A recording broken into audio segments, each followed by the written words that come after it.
What's up, guys? This is Justin, and I'm back again for more Star Wars Episode 9, The Rise of Skywalker talk. This time around, we're going to be diving deep into spoiler territory. I'm going to be talking about everything that happened in the film, my thoughts, my opinions, and just what I think of this franchise as a whole now. So the main title comes up, we hear the opening fanfare, and the crawl reads, "The dead speak. The galaxy heard a mysterious broadcast, a threat of revenge in the sinister voice of the late Emperor Palpatine." Okay, so first of all, it's cool that Palpatine is returning, like, through all the memes and just greatness that he was in the prequel trilogy and in Episode 5 due to the George Lucas edits, and of course in Episode 6. I'm happy to see him back because they can spin his character a really cool way. But Palpatine is ruthless. He doesn't give a shit. He feeds off of people's evil. So why would he give himself away in a broadcast? Like, I think he would just say, like, "Surprise, bitch," and just, like, bomb the shit out of anyone. He's got all of those Star Destroyers with the Death Star tech on them. He would just start wiping planets out left and right. Like, if I was an evil Sith Lord, that's what I would start doing. I wouldn't, like, let it be known that I'm back. Weirdly enough, that broadcast that they were talking about Palpatine did was only revealed in Fortnite, so I'm just going to play it for you guys real quick. At last the work of generations is complete.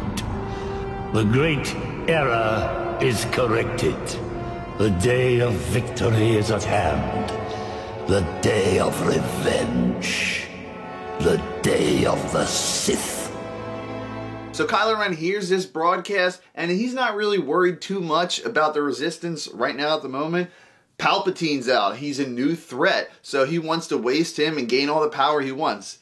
I guess, I mean, from the previous Episode 7 and 8, I never saw Kylo Ren as, like, ridiculously power hungry. I kind of just see him as insecure. Either way, he's wasting dudes left and right, trying to get this, I think it's called a holocron, that'll lead directly to the planet that Darth Sidious is hiding on. So Kylo kind of hacks into this holocron, and he goes to the planet Exegol, where Palpatine is hiding out. He goes in, is trying to figure out what's going on, and you see these, like, bacta tanks of failed experiments, and you hear the voice of Palpatine saying, like, "I was there the whole time. I was behind Vader. I was behind Snoke." And you see some of the bacta tanks and, like, the failed Palpatine clones, it looks like. One of them looks like Snoke. So, okay.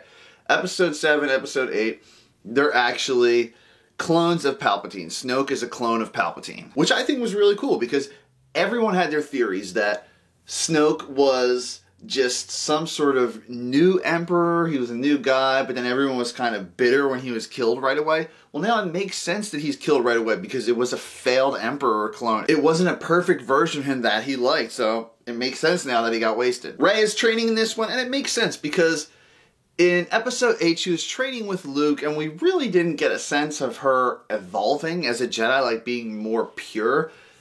We just felt that she was more conflicted at the end of Episode 8, and we do get that at the beginning of this one, but she's training with Leia, of all people, which I actually really like. Kylo goes into Palpatine's Sith hideout, and you see these huge statues, and I don't know if it's necessarily Emperor or, like, famous Siths from the past, but I mean, if that was like Revan or something like that, that would be badass. And this scene is beautifully shot too. You see all the lightning and stuff like that, so wherever this place is, it definitely looks like a beacon for Sith energy as a whole. But then Palpatine says, "Guess what? I have the final order."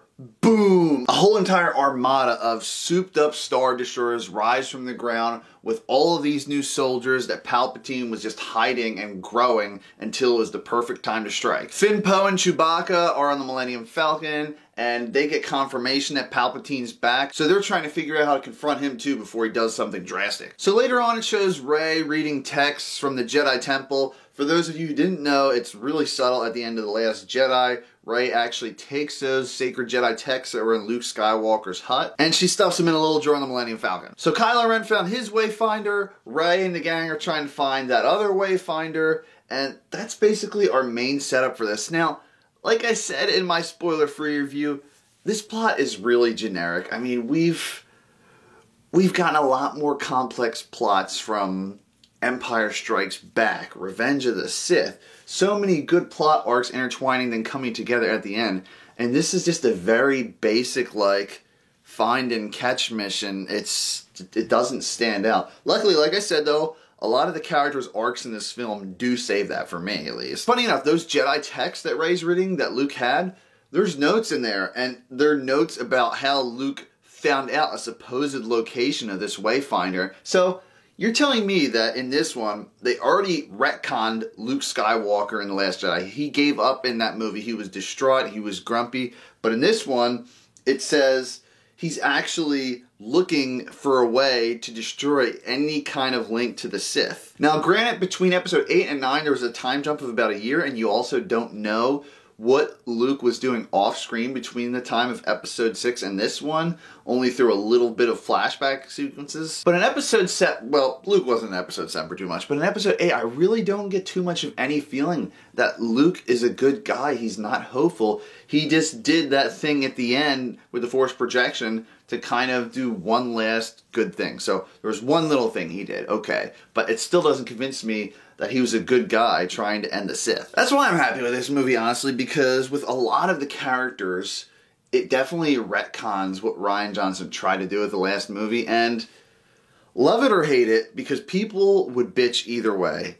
If you left Luke Skywalker be grumpy and distraught and just a mess of a person, people would complain that's not Luke Skywalker. So J.J. Abrams changed that. Regardless if there's no consistency now, still, this is where we want a Luke Skywalker to end up. On Pasaana, when they're looking for the Wayfinder, they bump into Lando Calrissian. The first time we've seen Billy D. Williams in a Star Wars movie since Return of the Jedi. It's been a while. And what I loved about this is, at first I thought this was the only scene he was going to be in, but he was still his suave-ass self, even at an old age. He's like, I don't fly anymore, I'm too old for that, but he's just like, say hi to Leia for me. Like in that sort of suave way. So you just know over the years, in between that time of Return of the Jedi, this, Billy D. Williams, Lando Calrissian, was still a player. So the next big scene I want to talk about. The Knights of Ren, they capture Chewbacca. Chewbacca's leaving on this ship, right? Force grabs in, and it's so cool to see like just the brute strength she has with the Force. And then Kylo Ren's trying to like bring it back. But what he's actually doing is trying to push Rey to show her true powers. And what happens? Rey freaking Force lightnings the shit out of that spaceship and just blows it up. She thought she killed Chewbacca. Everyone was a mess.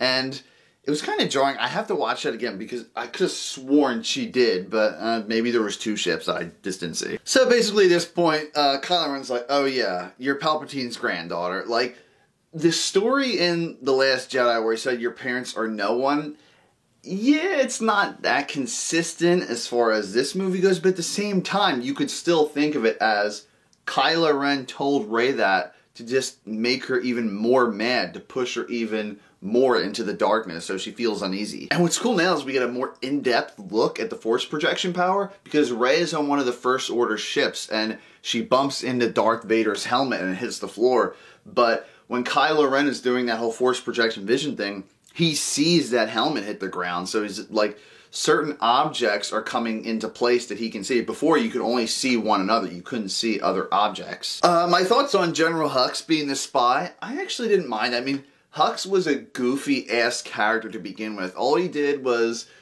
he kind of was just reminiscent of Kylo Ren. He felt very insecure and was just like, whatever the boss says, let's do this. And he was a bitch in episode 8, got his ass handed to him by Snoke. That stupid dialogue scene between him and Poe is so cringeworthy.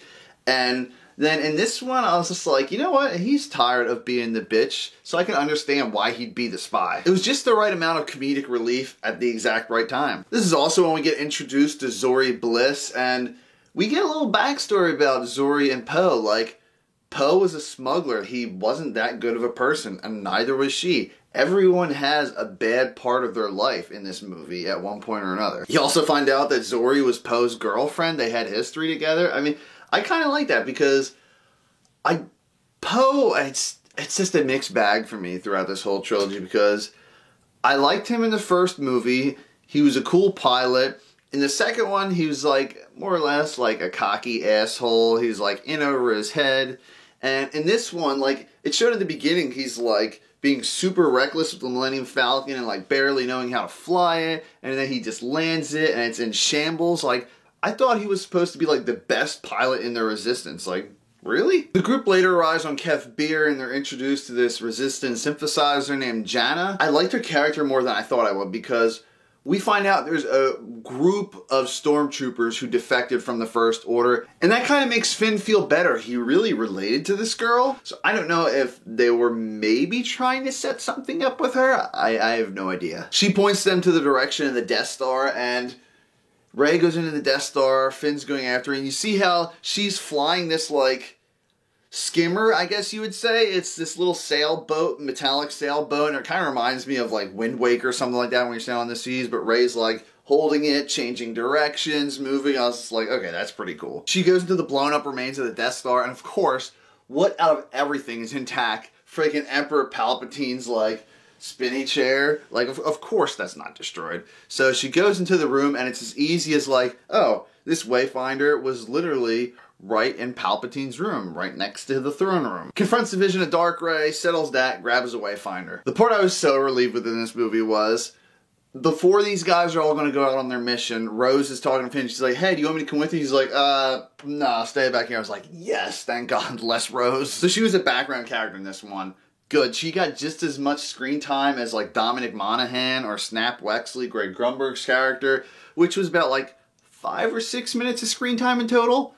Thank God. So as Rey's leaving the remains of the Death Star, she's confronted by Kylo Ren. They're both about to go there, and Kylo Ren's like, I'm taking you, you're coming with me. So they fight, and the scene is beautifully shot. You see a lot of force jumping going on. You see force speed, you see all these different powers going on at once.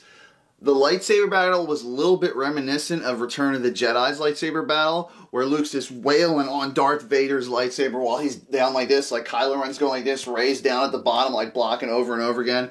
And right when just Rey is about to get wrecked, Princess Leia uses up all of her strength to just basically use her force-sensitive power and just freeze Kylo Ren. So she freezes Kylo Ren in his tracks, and he has a moment of clarity, and all of a sudden Rey goes poof and just stabs him. So essentially what I got out of this scene is Princess Leia was able to just stop Kylo Ren dead in his tracks using the last of her force power, and to just permanently keep him as Kylo Ren. When Rey killed him, Kylo Ren, that part of Ben Solo, died. So at first Ben Solo is like a little disoriented, he doesn't know what to do, and he turns around and he sees Han Solo, his dad, Harrison Ford. I was like, oh, come on, why are you guys going to do this to us? It was really good to see him one last time, though. And then Princess Leia passes on. A lot of people were bitching and complaining, saying that, like, we could tell easily how the Princess Leia stuff was Frankenstein into this.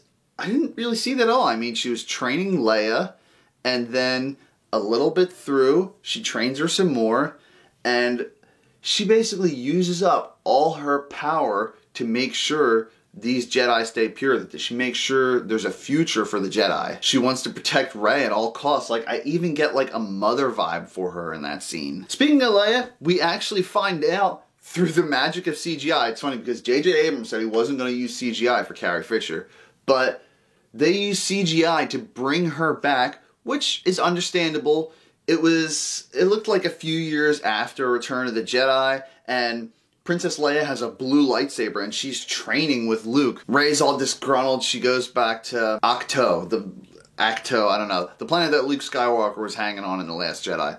She goes back there, burns everything down. She doesn't want a future for the Jedi because there's always a possibility that the Jedi can be turned into something evil. So right as she goes to throw the lightsaber into the fire, the Force ghost of Luke Skywalker grabs the lightsaber and throws it back. And this is when we're really introduced to just how good and pure Luke Skywalker was. We also find out that throughout the course of time, even though Leia did train as a Jedi, she wasn't really too fond of the lightsaber, and she gave it to Luke for safekeeping on Ahch-To, and I was like, that's okay. I mean, I guess if there was any Jedi left, they would pose more of a threat, and she would, like, die instantly. Maybe she could foresee what was going to happen in the future, and that's why she got rid of it. She didn't want anyone to associate with her of that.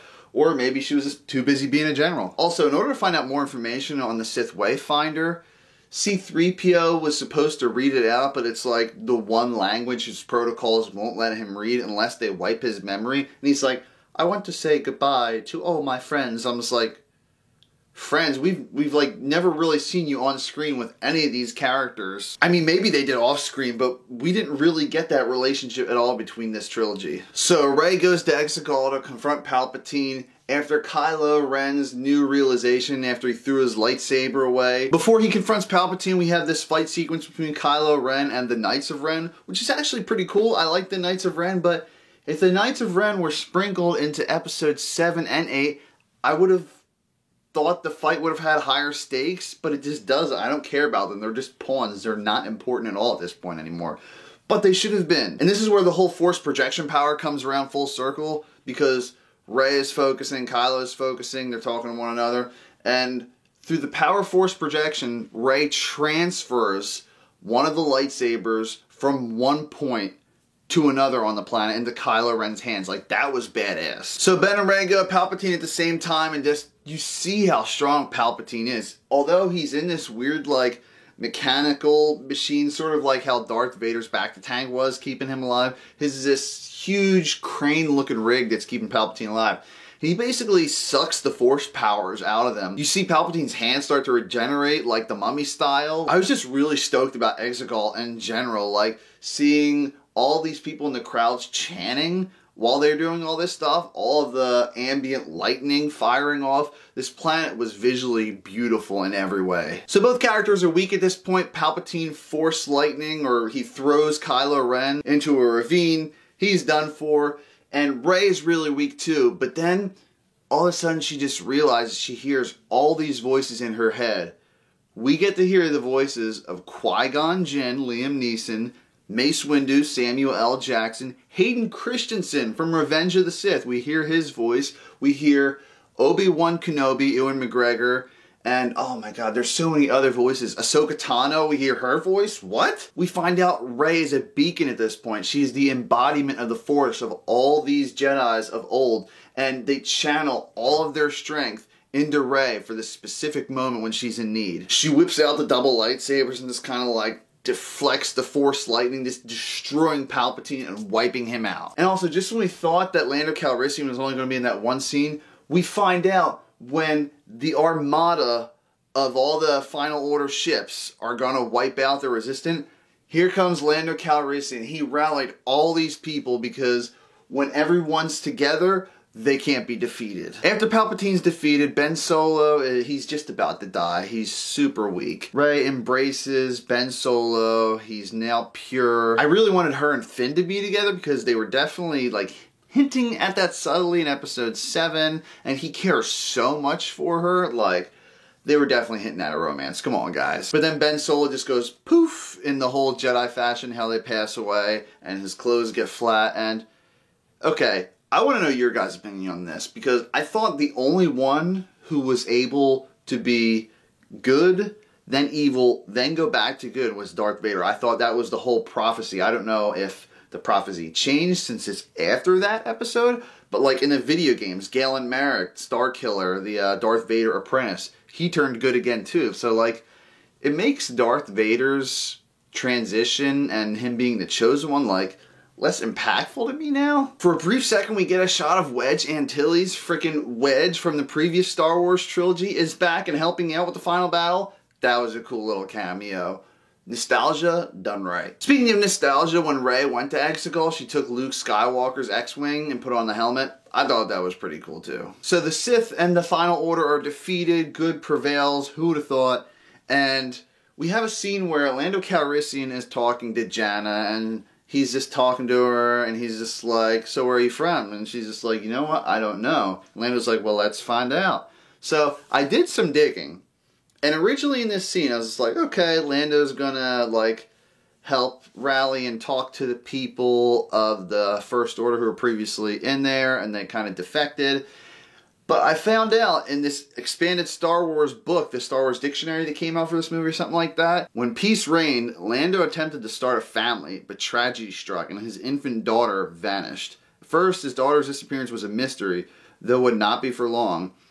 And then the book goes on saying it was only later that it became clear who the culprits behind the abduction were, the First Order. So the First Order took his daughter, and that's what happened. So it's really implied that Janna is actually Lando Calrissian's daughter. Like, that finally really wrapped up his arc in a nice way. And the one thing J.J. Abrams confirmed, that one thing Finn was trying to tell all these other people in the movie, Poe and Rey, I thought it was that he had a crush on Rey. I was like, finally, like, he's going to tell him that. Like, at least we can finally get that out of him before the trilogy ends. But no, J.J. Abrams confirmed was that he was Force sensitive.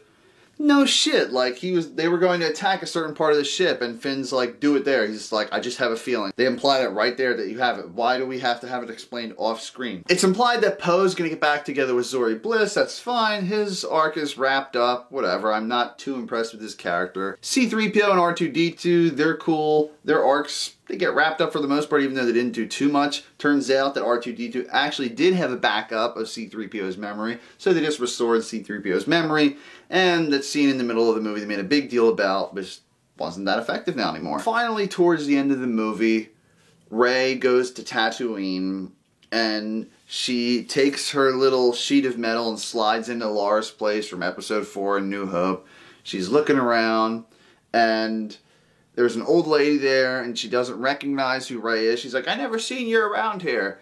Right before then, Rey actually buries the two lightsabers, one of Luke Skywalker and one of Leia. So they bury them into the ground, they're gone, they're done for, maybe someone will dig them up in the future. But we find out that Rey has a yellow lightsaber now. It's the first time we've seen it on screen, but not the first time we've ever seen it, because any of you who played the Star Wars The Force Unleashed, you could choose your lightsaber color, but in The Force Unleashed 2, there's actually DLC where Princess Leia does have the yellow lightsaber. So I thought it would have been cool if Leia did have the lightsaber in that flashback sequence with Leia and Luke, but whatever, still cool to see it regardless. And so finally, Rey's just like, I'm Rey Skywalker. And I'm like, I'm fine with that, because like there's been some dumb name explanations before, like Solo and Han Solo, the Star Wars story. He's just like, oh, you're flying alone, you're Han Solo. Like, it makes sense to me. Rey doesn't want to go by Rey Palpatine anymore. People are just going to shit on her left and right because that's an evil-ass dude. And even though they kind of Frankenstein the footage together, I did get the feeling that Princess Leia gave off a huge mother vibe to Rey. In the end, like I said, I was happy with this movie as far as certain arcs with Luke Skywalker and the friends being together. Like, when Rey and Poe were bickering about the Millennium Falcon stuff and how BB-8's being messed up, that seemed stupid. Like, they all got together, and like, even though they were friends off screen. We didn't all see them get together and hang out and interact throughout all three of these movies. So that was a little jarring for me. As I stated in my previous review, like some of the dialogue when they were saying like, oh, Kylo Ren's new helmet is rad, and the guy's like, goals.